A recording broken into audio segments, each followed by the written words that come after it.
उत्तर प्रदेश की 25 बड़ी खबरें। उत्तर प्रदेश सरकार ने बिजली की बचत और प्रदूषण कम करने के लिए पीएम सूर्य घर योजना को प्रदेश भर में तेज गति से लागू करने का निर्णय लिया है।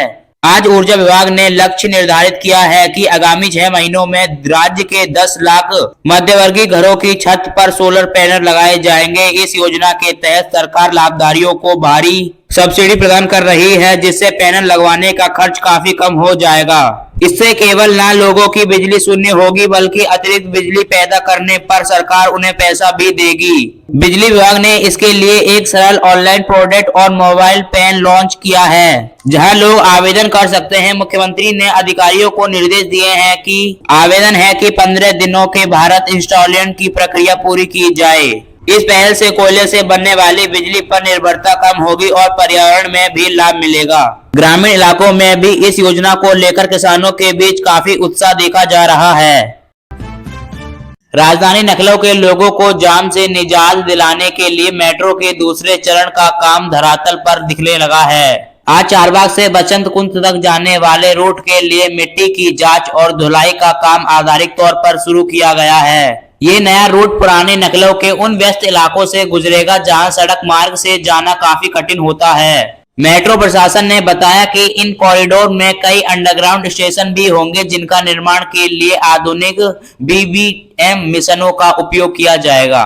सरकार ने इस प्रोजेक्ट के लिए भारी धनराशि आवंटित की है और इस समय सीमा के भीतर पूरी करने का लक्ष्य रखा गया है। मेट्रो के विस्तार से न केवल यात्रियों का समय बचेगा, बल्कि शहर के प्रदूषण स्तर में भी गिरावट आएगी। व्यापारिक और स्थानीय निवासियों ने इस प्रोजेक्ट का स्वागत किया है, क्योंकि इससे व्यापारिक गतिविधियों में भी बढ़ावा मिलेगा। सुरक्षा के लिए निर्माण स्थलों के पास विशेष ट्रैफिक डाइवर्जन प्लान लागू किए गए हैं। उत्तर प्रदेश सरकार ने निरक्षित गौवंश की समस्या के समाधान के लिए आज राज्य के 20 जिलों में नए आधुनिक गौ आश्रय स्थलों के निर्माण के लिए मंजूरी दी है। मुख्यमंत्री योगी आदित्यनाथ ने पशुपालन विभाग के साथ बैठक में निर्देश दिए हैं कि सड़कों पर घूमने वाले आवारा पशुओं को सुरक्षित तरीके से इन सेक्टरों होम में पहुंचाया जाए। इन नए आश्रम स्थलों में पशुओं के लिए चारे, पानी और चिकित्सक की उत्तम व्यवस्था होगी। सरकार अब गौ संरक्षण को ग्रामीण अर्थव्यवस्था से जोड़ने की योजना बना रही है। इसके तहत गोबर और गोमूत्र से जैविक खाद्य व अन्य उत्पादन बनाए जाएंगे। इससे न केवल गौशाला आत्मनिर्भर बनेंगी, बल्कि स्थानीय ग्रामीण को रोजगार भी मिलेगा। प्रशासन ने आम जनता और किसानों से भी अपील की है कि वह अपने पशुओं को आवारा न छोड़ें। जो लोग पशुओं के साथ क्रूरता करेंगे, उनके खिलाफ सख्त कानूनी कार्रवाई का प्रबंधन किया गया है। ग्रामीण विकास विभाग ने इन केंद्रों की सुरक्षा के लिए स्वयं सहायता समूहों की मदद ले रहा है। रोजगार युवाओं को आत्मनिर्भर बनाने के लिए उत्तर प्रदेश सरकार आगामी 25 फरवरी को प्रदेश के सभी मंडल मुख्यालयों पर विशाल रोजगार और स्वर्ण मेला आयोजित करने जा रही है।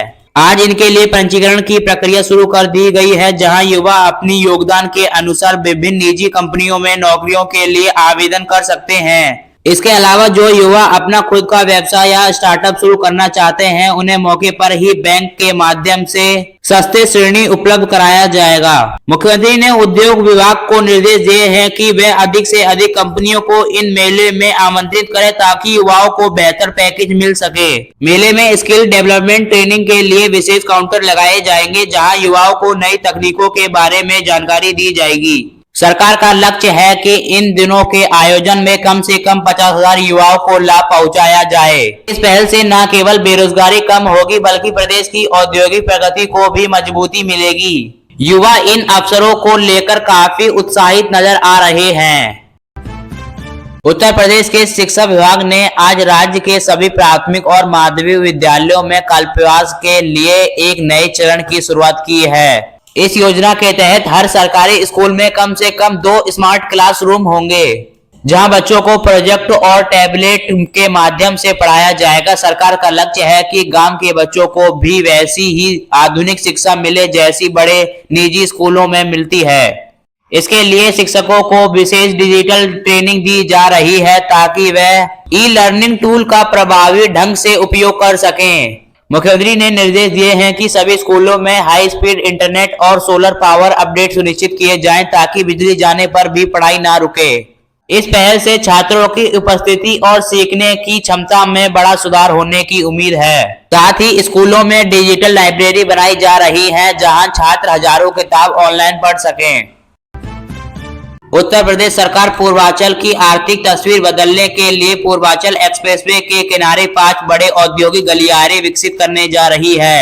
आज औद्योगिक विकास विभाग ने इनके लिए भूमि अधिग्रहण की प्रक्रिया को तेज करने का आदेश जारी किए हैं। इन केंद्रों पर मुख्य रूप से कृषि, अतिरिक्त उद्योग, कपड़ा मिलें और खाद्य प्रसंस्करण इकाइयां स्थापित की जाएंगी। मुख्यमंत्री का मानना है कि एक्सप्रेसवे न केवल आवागमन का साधन है, बल्कि विकास की जीवन रेखा होनी चाहिए। इन औद्योगिक केंद्रों के बनने से स्थानीय युवाओं को नौकरी के लिए दिल्ली या मुंबई जैसे शहरों में नहीं भटकना पड़ेगा।